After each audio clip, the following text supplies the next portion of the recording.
So guys, welcome back to Updated Idea Channel. Nama gue Greg. Jadi sekarang ini gue mau bahas HP 5G termurah yang ada di Indonesia.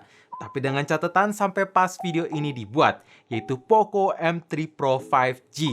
Yes, dengan harga murah yang ditawarkan, kira-kira hal apa aja yang harus dikorbankan dan apakah embel-embel 5G ini cukup kuat untuk menjadi alasan membeli HP yang satu ini?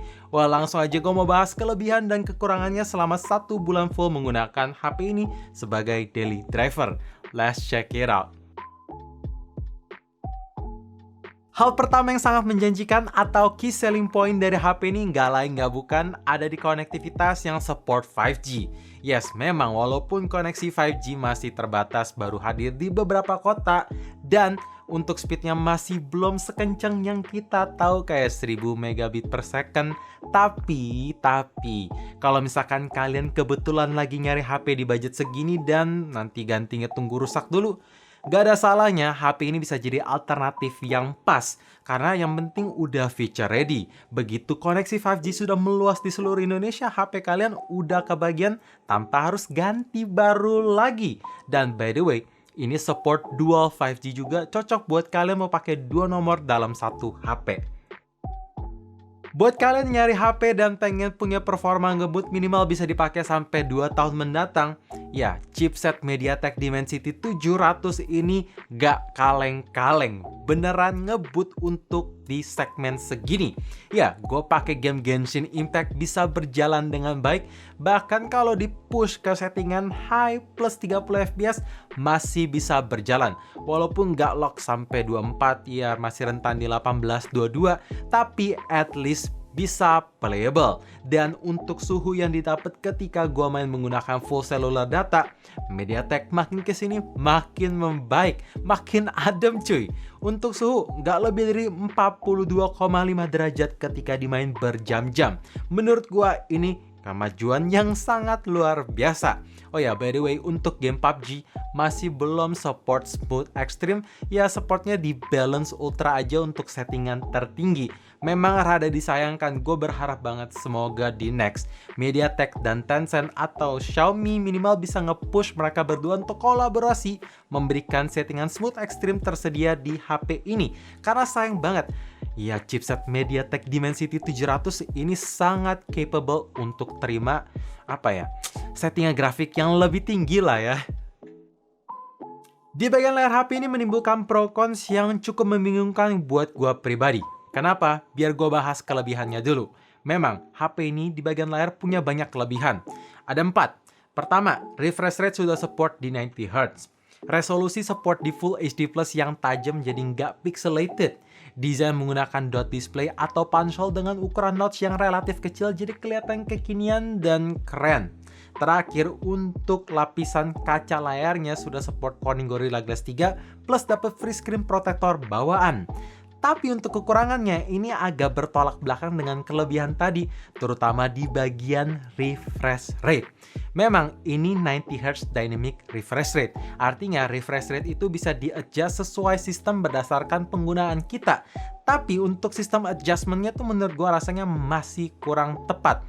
Kadang ketika gue lagi scrolling di Instagram mulus dan mau buka app drawer atau mau buka notification center, ngedropnya langsung jomplang jadi berasa patah-patah, stutter, dan kurang mulus aja. Dan ketika posisi baterai udah lowbat, makin sering berasa stutternya. Jadi gue berharap untuk software update selanjutnya minimal bisa di fix refresh rate yang ada di HP ini. Dan kalau kita ngomongin soal panel IPS LCD yang ada di Poco M3 Pro 5G, rasanya bukan yang paling terbaik yang pernah gue coba.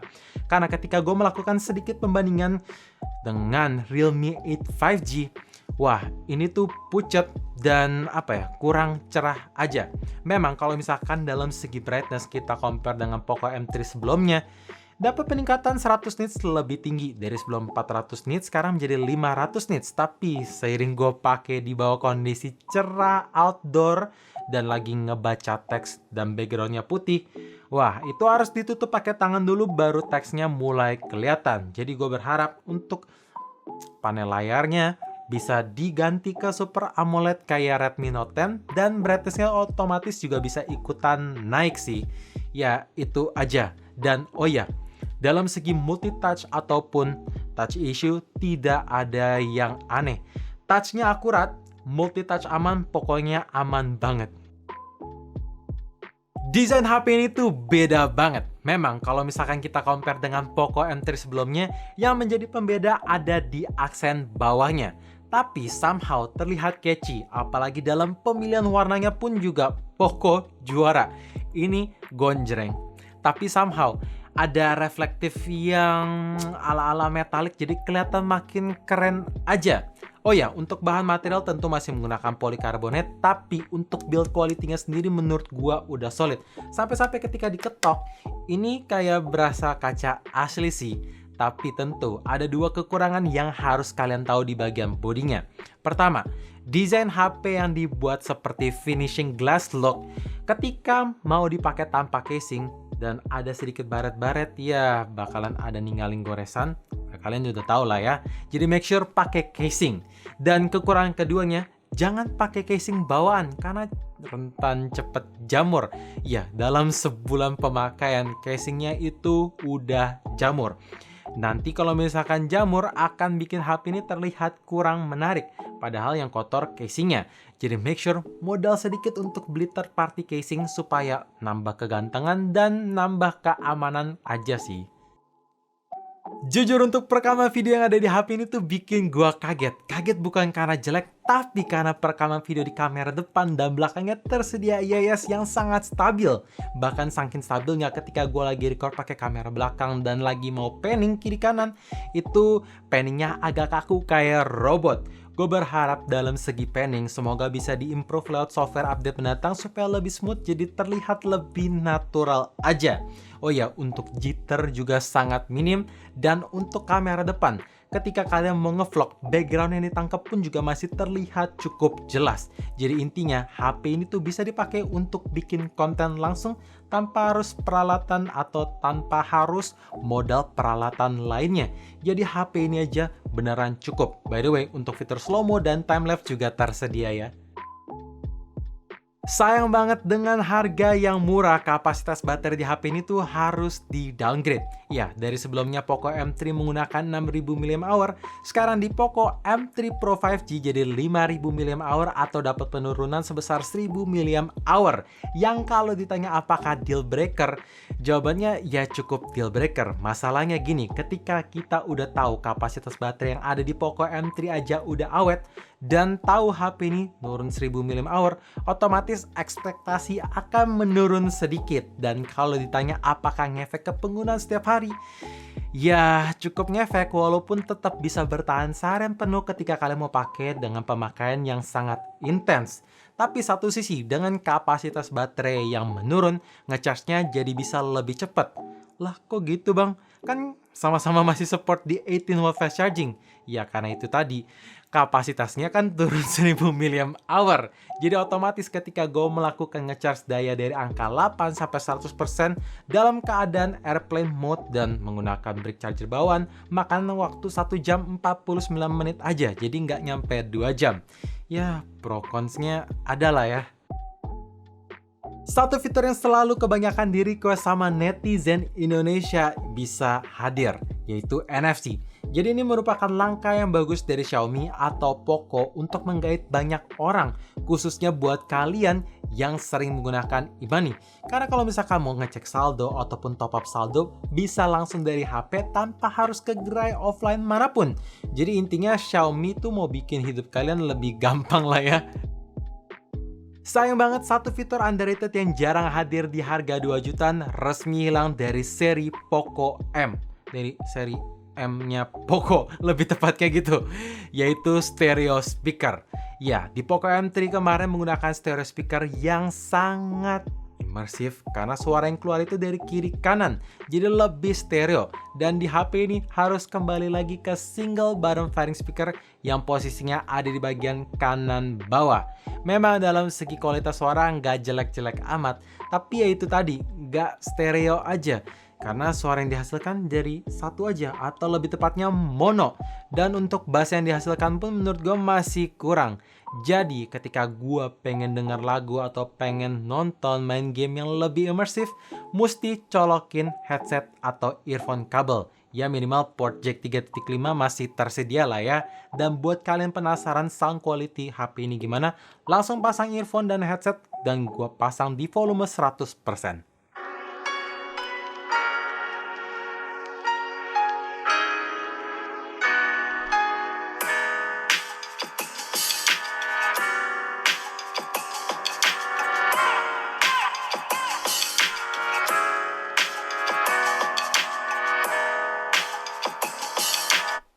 Ya, kayak gitu. Lagi dan lagi ada lagi hal yang harus dikorbankan. Ya memang terdengar kecil tapi buat beberapa orang sangat deal breaker, yaitu di bagian expansion. Kalau sebelumnya di Poco M3 menggunakan triple slot tray, sekarang di Poco M3 Pro 5G cuman tersedia dual slot aja yang terdiri dari satu slot SIM dan satu lagi slot hybrid. Jadi hybrid itu entah kalian mau pakai dua nomor dalam satu HP atau menggunakan satu nomor plus upgrade micro SD. Yang bikin user tuh jadi harus milih mau pakai dua nomor atau mau pakai upgrade extra memori. Kalau dulu kan nggak perlu pusing tuh, tinggal taruh aja dan kelar. Sekarang kalian mesti milih. Tapi ya masih beruntung juga sih, masih dikasih kesempatan untuk milih. Kamera belakang di HP ini membawa setup triple kamera dengan konfigurasi primary lens menggunakan resolusi 48MP bukaan cahaya f1.79, 2MP depth sensor, dan terakhir 2MP macro lens. Jadi lagi-lagi, seri Poco M atau seri M-nya Poco belum ada lensa ultrawide. Gue berharap semoga di next seri M, lensa ultrawide bisa tersedia ya. Dan sekarang gue mau bahas hasil foto di kondisi daylight. Menurut gue ini standar lah, nggak bagus-bagus amat dan nggak jelek-jelek amat. Ada di tengah-tengah karena hasil fotonya itu masih kurang konsisten. Dalam segi detail dan ketajaman udah tidak ada komplain, tapi dalam segi highlight dan shadow ini tangkap tuh menurut gue masih kurang. Karena tidak ada shade atau tidak ada pemisah antar objek satu sama lain. Jadi semuanya tuh kayak nyatu, padahal dalam segi kondisi real life-nya itu ada pemisah, lebih kelihatan hidup. Dan dynamic range-nya pun masih kurang ngangkat, jadi hasil foto masih kurang natural dan sedikit terlihat pucat. Lanjut untuk hasil foto di kondisi low light. Karena bukaan cahaya secara angka ini kecil, jadi tentu cahaya yang diterima bisa lebih banyak. Memang terang, tapi noise-nya berasa. Dan ketika gue nyalain fitur night mode, detail yang ditangkap bisa makin tajam, noise-nya berkurang, tapi satu sisi jadi lebih grainy. Jadi gue berharap untuk kamera belakang HP ini tuh masih perlu banyak improvement dan semoga bisa diimprove lewat software update secepatnya ya. Oh iya, kamera depan di HP ini membawa resolusi sebesar 8MP yang menurut gua hasilnya itu ya masih kurang bagus karena skin tone tuh pucat, padahal kondisi selfie gua lagi ada di bawah terik matahari yang oke lah, natural light. Dan ketika gue mengaktifkan fitur portrait mode, itu warnanya jadi lebih terlihat warm, skin tone-nya lebih berasa kayak ada beautify, padahal udah gue matiin AI beautification. Walaupun dalam segi cuttingan portrait udah rapi, jadi gue berharap semoga dalam segi skin tone dan color temperature ketika kita mau selfie pakai portrait mode bisa diimprove lah ya. HP ini punya dua opsi varian yang masuk, ada 4/64GB dan 6/128GB. Kebetulan unit yang sekarang gue pegang ini adalah varian terendah, yaitu 4/64GB-nya. Dan banyak dari kalian yang bertanya, Bang, untuk varian terendah, kapasitas ROM setelah selesai setup itu masih sisa berapa sih Bang? Jawabannya masih sisain 48,66GB. Jadi kepake kayak 16GB untuk sistem aja. Jadi ya cukup besar, tapi so far ketika gue foto-foto, install game, dan lain-lain, masih sisa 18GB, ya cukup oke sih. Dan kalau ditanya, Bang, apakah RAM 4GB cukup? Jawabannya tergantung. Kalau misalkan kalian adalah seorang heavy multitasker, jawabannya ya kurang. Karena ketika ada 6 aplikasi yang masih running di background, ya udah aplikasi ketujuh bakalan ke stop runningnya. Jadi ya maksimal 6 aplikasi bisa running secara bersamaan tanpa harus nunggu loading ulang. Tapi kalau misalkan kalian mau gunain HP santai-santai aja, buka game tanpa harus sering-sering multitasking, masih oke, walaupun kadang ketika kita mau switching dari game ke apps lain bakalan ada animasi lag aja sih. So guys, itu dia video review 1 bulan bersama Poco M3 Pro 5G. Jadi dengan harga varian terendahnya yang ditawarkan yaitu 2,6 jutaan, memang HP ini tuh tergolong murah banget sih. Apalagi udah support 5G. Tapi kalau misalkan kalian seorang yang mengutamakan kamera selain performa, rasanya agak kurang aja sih. Karena ya tadi, kameranya tuh masih perlu banyak improvement. Jadi untuk kali ini, maaf Poco, HP ini tuh rasanya masih rada nanggung. So, thank you for watching. Jangan lupa like dan subscribe channel ini sekaligus nyalain notifikasinya juga supaya kalian tahu kapan video baru diupload. And as always, stay safe, stay healthy, dan stay updated with up to date.